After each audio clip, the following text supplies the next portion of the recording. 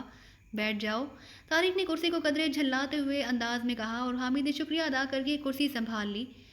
اس کا دل اس وقت کنپٹیوں میں دھڑک رہا تھا، اور طارق کی تجربہ نگاہیں اس کے چہرے پر مرکوز تھیں۔ تم محنتی اور ایماندار آدمی ہو حامد۔ چند ثانیے کے گزرنے کے بعد اس نے کہنا شروع کیا۔ پہلے دن کے انٹرویو میں تم نے اپنی ذمہ داریوں کے بارے میں مجھے کھل کر سب کچھ بتا دیا تھا، جن سے مجھے بے حد خوشی ہوئی، اور شاید یہ تمہارے گھریلو حالات اس واقفیت کا ہی نتیجہ ہے کہ میں مسلسل تمہاری آمدنی بڑھانے کا سوچ رہا ہوں۔ میں آپ کا ممنون ہوں سر، کیا آپ مجھ پر اتنے مہربان ہیں؟ حامد نے تشکر آمیز لہجے میں کہا، ورنہ کون اپنے ملازمین کے لیے اتنا فکر مند ہوتا ہے؟ جبکہ میں شاید اپنے فرائض میں کوتاہی کا مرتکب ہوتا رہا ہوں۔ وہ تھوڑا سا جذباتی ہونے لگا۔ میں سمجھا نہیں کہ تم کیا کہنا چاہ رہے ہو؟ طارق نے حیرت سے پیشانی پر بل ڈال کر سوال کیا۔ مینیجر صاحب، اس دفتر اور اپنے منصب کا طارق نے اسے ٹوک کر خاموش کر دیا اور سنجیدگی سے بولا، تمہاری ہر طرح تمہاری ہی طرح وہ بھی محنتی ہے مگر بے ایمان ہے۔ میں نے اسے 800 پر ملازم رکھا تھا اور آج بھی اس کی یہی تنہا ہے، جبکہ تم 2-3 گھنٹوں کے لیے یہاں آ کر 500 کما لیتے ہو۔ میں اس بات کا قائل ہوں کہ جو جس کے مقدر میں ہے اسے مل کر رہتا ہے۔ وہ ایماندار ہوتا تو آج میں اسے 2,500-3,000 دے رہا ہوتا، مگر وہ یہی رقم میری لا علمی میں اڑا رہا ہے۔ میری چشم پوشی کی وجہ یہی ہے، میرے دوسرے کام میں ہے، میں یہاں زیادہ وقت نہیں دے سکتا۔ وہ میرا دیکھا بھالا آدمی ہے، میرے لیے یہی کافی ہے کہ یہ ادارہ قائم ہے اور اپنے اخراجات کے علاوہ کچھ نہ کچھ دے ہی رہا ہے۔ جی یہ تو درست ہے، حامد نے مروب ہو کر کہا۔ طارق کی سوچ بہت ستھری، صاف ستھری اور منطقی محسوس ہوئی تھی اسے۔ مگر تم نوجوان آدمی ہو، طارق پھر کہنے لگا، تم پر اپنے گھر کی باقی ذمہ داریاں ہیں جن کے بوجھ تلے تمہاری ذات دب کر رہ گئی ہے، ورنہ تمہارے بھی بہت سے خواب ہوں گے، آرزویں ہوں گی جن کی تم تکمیل چاہتے ہو، مگر پیسے کے بغیر یہ محال ہے۔ آپ نے میرا ایک بڑا بوجھ ہلکا کیا ہے سر، حامد نے تشکر آمیز لہجے میں کہا۔ آپ کے یہاں آنے سے قبل میں نے گریجویشن کی بنیاد پر شہر بھر میں کل وقتی ملازمت حاصل کرنے کے لیے جوتیاں چڑھائیں، لیکن کہیں بات نہ بن سکی۔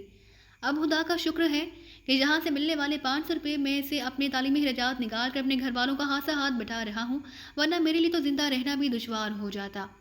500 روپے؟ طارق نے میز پر جھکتے ہوئے دہرایا۔ تم کب تک اس پر گزارا کر سکو گے؟ تمہاری محنت اور ایمانداری کو دیکھتے ہوئے شاید میں اگلے برسوں میں 200-400 اور بڑھا دوں، لیکن یہ آمدنی تمہاری امنگوں کا ساتھ نہ دے سکے گی۔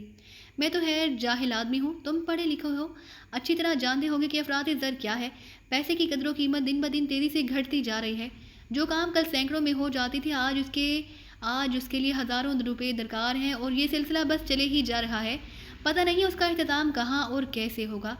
حامد خوش ہو رہا تھا، طارق کی ہر بات اس کے دل کو لگ رہی تھی، اس کی دکھتی رگوں کو چھیڑ رہی تھی۔ وہ خود بھی شہر کی کشادہ اور صاف ستھری سڑکوں پر رواں دواں نت نئی گاڑیوں کو حسرت بھری نگاہوں سے دیکھتا رہتا تھا۔ مارٹن کوارٹن کے شکستہ اور بوسیدہ مکان سے نکل کر یونیورسٹی جاتے ہوئے گلشن اقبال میں بنے ہوئے وسیع اور دلکش مکانات کو حیرت سے دیکھتا اور سوچتا تھا کہ وہاں بسنے والوں نے کساد بازاری کے اس دور میں اتنے مالی وسائل کہاں سے اور کیسے جمع کیے ہوں گے، مگر وہ یہ سب طارق سے نہیں کہہ سکتا تھا۔ یہ اور بات تھی کہ طارق خود ہی اس کے دل میں مچلتی آرزوؤں کو پڑھتا جا رہا تھا۔